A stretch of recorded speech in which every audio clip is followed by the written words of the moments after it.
House of Representatives urges federal government to roll out palliatives nationwide to alleviate the impact of food inflation.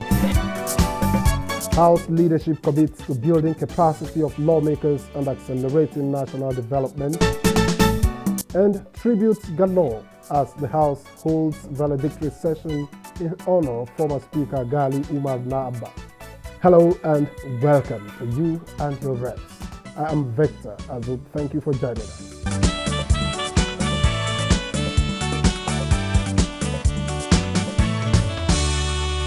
The House of Representatives wants the federal government to roll out palliatives nationwide to alleviate the effects of food inflation, particularly on poor Nigerians. Adopting a motion to this effect, the Green Chamber mandated the Federal Ministry of Humanitarian Affairs and Poverty Alleviation to, as a matter of urgency, take the lead in the provision of these interventions.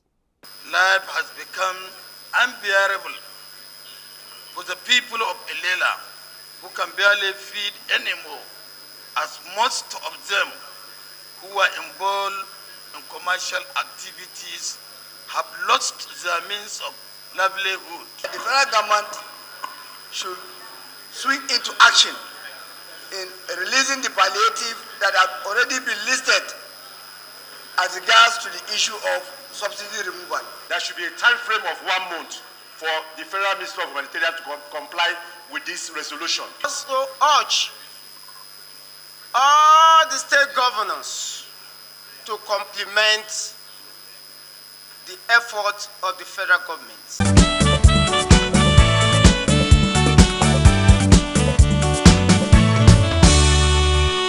Arguably the biggest issue out of the National Assembly in recent times, the bill pushing for Nigeria to switch to the parliamentary system is generating reactions and debates. We asked sponsor of the bill and minority leader, Kingsley Chinda, to shed light on the advantages of the parliamentary system of governance. Nigerian system should adopt a Nigerian solution.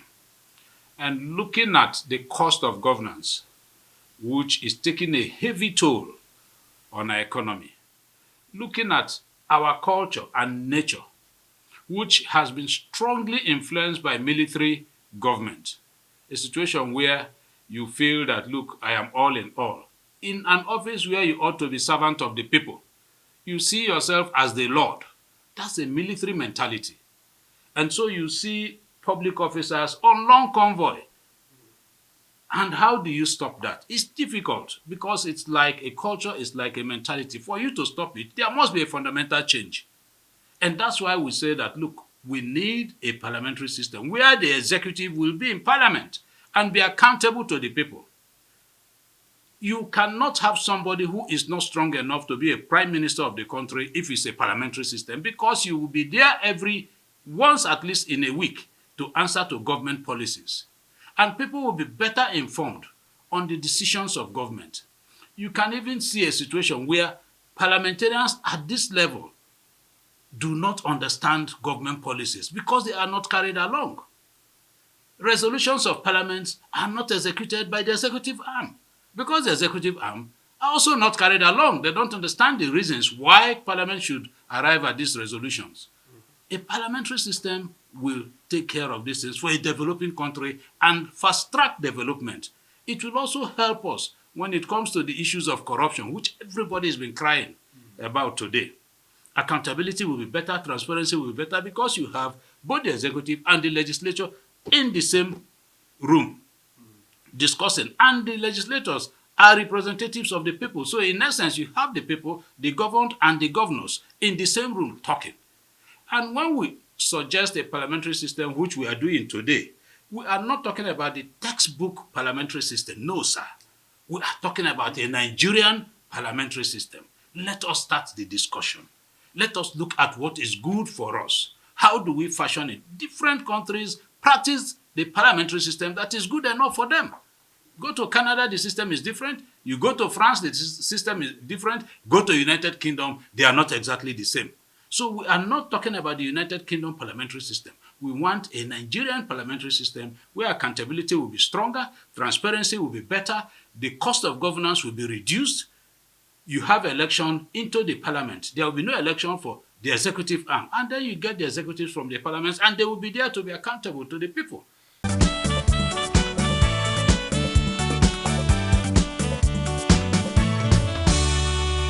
Meanwhile, leadership of the House of Representatives says it will continue engaging the expertise of global development partners to build the capacity of lawmakers and accelerate national development. Now, this was at the unveiling of the Parliamentary Development Program, a policy document to guide the 10th House of Representatives in achieving its legislative agenda. This document is the outcome of capacity needs assessment study conducted by the House of Representatives with the support of the United Nations Development Programme, UNDP, and other partners. Deputy Speaker Benjamin Kalu acknowledges that over 80% of lawmakers in the House are new to the legislature, which underscores the need for capacity building to elevate the standard of legislative functions. The document, he says, addresses identified gaps in line with the 8 thematic areas of the legislative agenda of the House. It has highlighted areas where the House needs to strengthen its capabilities to meet the demands of contemporary governance. These include to strengthening our law-making functions, enhancing our legislative drafting capability, improving our research and analysis function, bolstering our oversight mechanisms, and advancing our engagement with the citizens that we serve.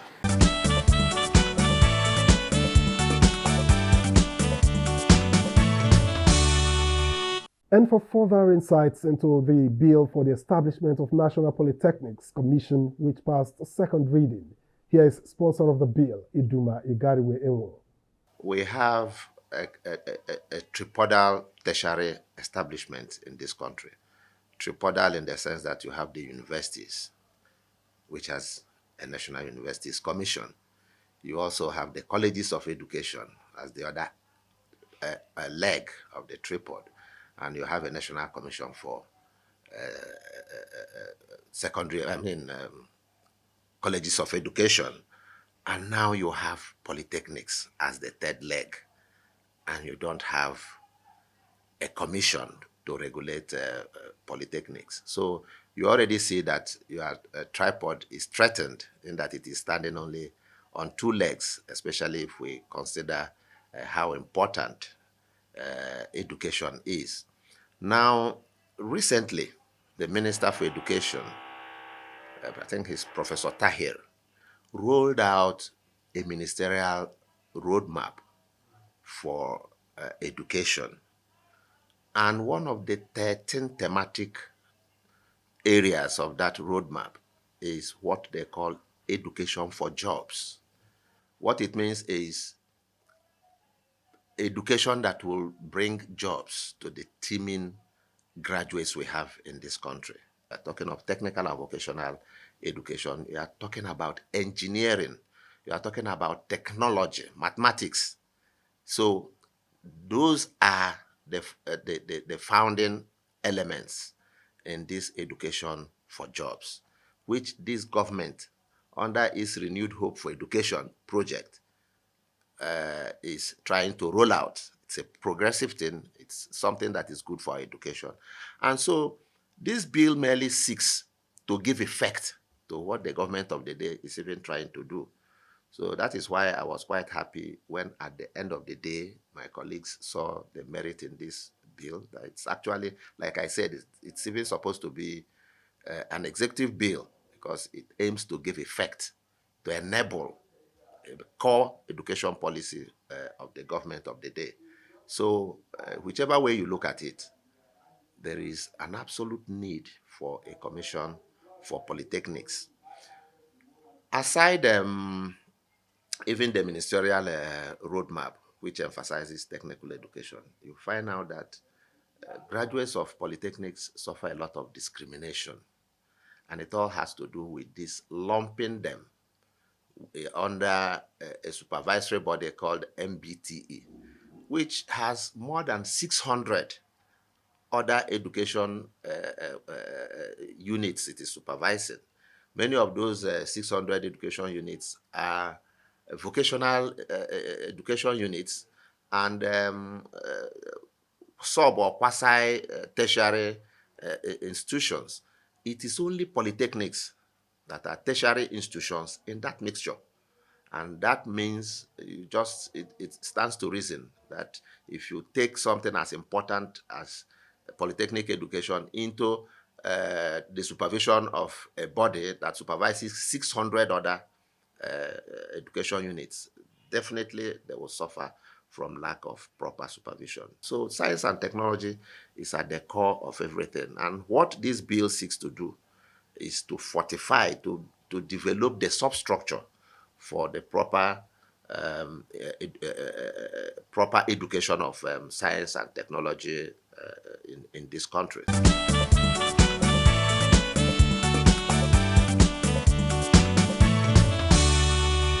The House of Representatives devoted the last plenary of the outgone week to pay tribute to late former Speaker of the Fourth Assembly, Gali Umar Na'aba.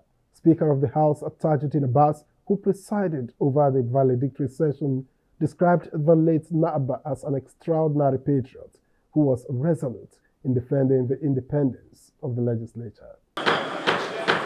It is not the end of an assembly, but the House considers this valedictory session befitting in honor of the late Gali Umar Naba, who served as Speaker from July 1999 to May 2003. Naba's exemplary leadership and commitment to the principles of separation of powers in a democracy are legacies highlighted in various tributes by past and present leaders of the House. I call on all of us to recommit ourselves to the ideals that Gali Umar Naba held dear: democracy, justice, and the unwavering belief in the potentials of Nigeria and its people. The history of legislation, and to the extent House of Representatives, cannot be written without a special place for Gali Umar Naba. With his passing, our nation has lost the talents, the experience, and the courage of a principled, progressive, and passionate politician. He was a speaker for excellence. He led the House without a compass. A man who believes that democracy is the best option. And this is a message to those who are thinking of other options. There is no option better than democracy. His commitment to democracy and democratization, his commitment to social justice. There are several Gali Nabas that are living today. Let us begin to locate them. Commend our own, encourage our own while they are still living. Mixed feelings for family members and lawmakers. While they mourn, they take solace in the enduring legacies of late Naba, who they agreed laid a solid foundation for the growth and development of the People's Parliament. Gali Umar Naba died on December 27, 2023 at the age of 65. He will be remembered for selfless service to the nation.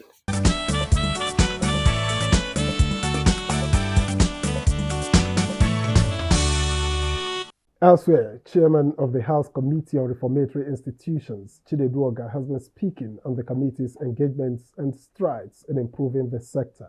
Let's hear him. In the aspect of prison congestion, in partnership with the minister and some NGOs, almost 4,000, some numbers have been pardoned and released by paying their fine. Those NGOs pay their fine. In other aspects, we are working in partnership with the United Nations, which are doing some renovation in prison in Borno states, and they're taking up other things, and equally leadership training to National Assembly members and some other staffs of correction services on the way they should be diligent and in need where they should not abuse the human rights, and equally introducing prison reformatory.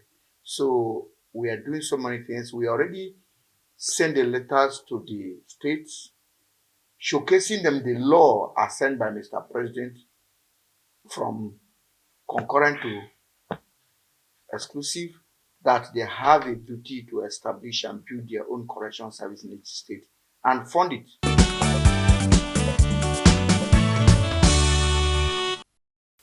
750 cannot feed anybody today in this country.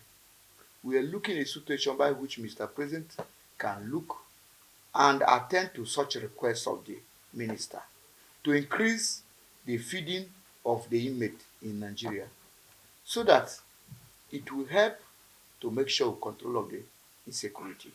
If the inmates are hungry, they may lead to jailbreak, and it will be a influx of those that committed crime into the society, and a lot of things will happen. So it is necessary, and we are urging Mr. President and equally other people to come in to put and vote money.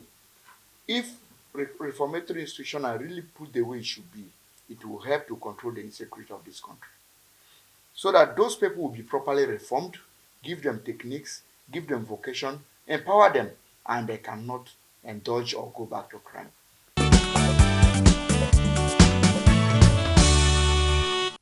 There is a provision for that, but the money that is being appropriated to it cannot complete the job. That is why we are seeking and asking Mr. President for intervention to all those places. That is why there's supposed to be a special budget provision for correction service. It's a key to Nigerian security. If all those people that are being kept there are properly reformed, it will drastically reduce crime. If they engage, it will drastically reduce crime. If that the budget that be given to police, army, a 1/4 is given to correction service, it will really do a lot in our security services. There is no anywhere crime will be committed is not those that have been into correction services. But if they are properly engaged and that our law are being implemented reformatory, they reform their life from the bad eggs to the new eggs, to turn into new leaf, it will really help. It will reduce insecurity.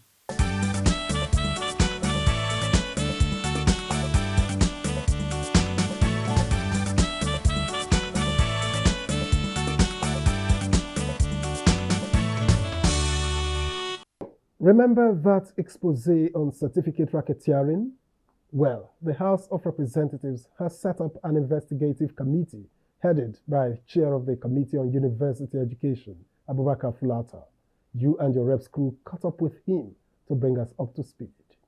I moved a motion before the House seeking for specific reliefs so that the committee can go ahead and investigate the matter thoroughly and then report to the House. We have been waiting for the votes and proceedings of that sitting. It's now out. Very soon, we are going to commence, we're going to invite all the individuals, organizations, universities, departments, ministries, and extra ministerial departments that are involved, with a view to hearing from them, and then also involve members of the public.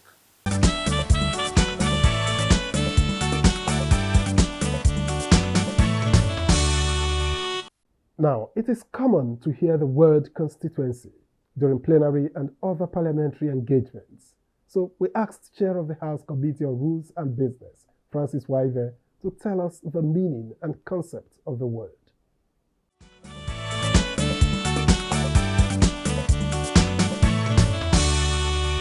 Constituency is that geographical part of the country that is represented by an honorable member.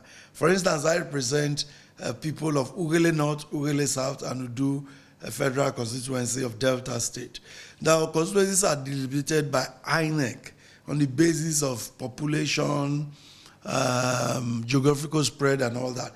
But there's a minimum for that. Number of constituencies per state, a number of persons that make up a constituency. For the House of Representatives, there are 360 constituencies. That is why there are 360 members representing each of these constituencies. At the state level, there are also constituencies represented by honorable members who represent these constituencies. Also population-based. The function of population, again, that's why you find some local governments have constituency 1 or 2, and 2, whereas other local governments have just 1. In the House of Representatives, some constituencies like mine, 3 constituencies, 3 local governments, whereas some have just 1. There's an argument about the size. I've looked at the census figures to compare some that are just 1 with my 3, and you find that my 1 is more than what makes up the 1 that is a full constituency in others. But then again, in the Senate, they don't use the word constituency, rather they use the word senatorial district, and by law it's 3 per state. So they just share the state into 3, and each person is representing one senatorial district or the other. That's what a constituency is.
And the Petroleum Industry Act led to the creation of the House Committee on Host Communities by then Speaker Femi Gbajabiamila. How has this committee fared in delivering on its mandate? Well, in this episode, the committee segment engages Chair of the House Committee on Host Communities, Dumnamine Deko, to get an update.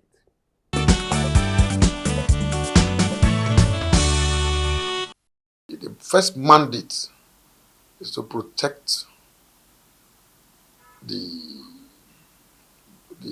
lives and the livelihood, of those who live in the host communities, to protect their rights. It goes to so many other things, like that of the 13% derivation, the implementation, and all of that around it. We have what they call, is popularly known as the organic cleanup, which is the hydrocarbon pollution remediation project, which is owned in Ogoni land in Rivers State. The implementation and all of that around it. We also have the issues of the 3%, which is the host communities fund, as prescribed by the Petroleum Industry Act. Remember, this committee just came into being shortly before we started addressing the issues of the PIB.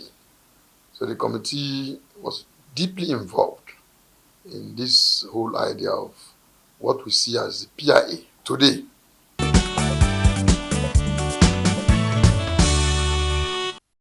The Committee on Host Communities is chairing a joint committee by way of a referral, which came, to the committee. Though host communities is the lead committee, I think we have upstream, though we have downstream, we have midstream, we have gas, all coming together to do an investigation. And we have sat for 3 days, and we have not come up with a conclusion, but generally, the host communities are not faring any better, because the host communities development trust, as prescribed by law, most of them have not been put in place. Where they've been put in place, the funds have not also been released. Where some funds have been released, they are not being utilized. And I think this committee is alive to our responsibilities in the days ahead you will be hearing from us because we will stop at nothing to ensure the full implementation of that law by way of ensuring that that 3% is paid as prescribed by the law, such that we can see development going on in the host communities. Remember, about 75% of whatever is accruable to that account is meant for development. And the development is such that it is what the community wants. Unlike before, when people sit down in Abuja here and say, give them water, maybe a borehole, and maybe they already have a borehole there. So it makes nonsense of that intervention. So this one is exactly as it affects needs assessment. I'm aware that some of the companies are into needs assessment and all of that now, but we want to make sure that the operation of that law is to the letter.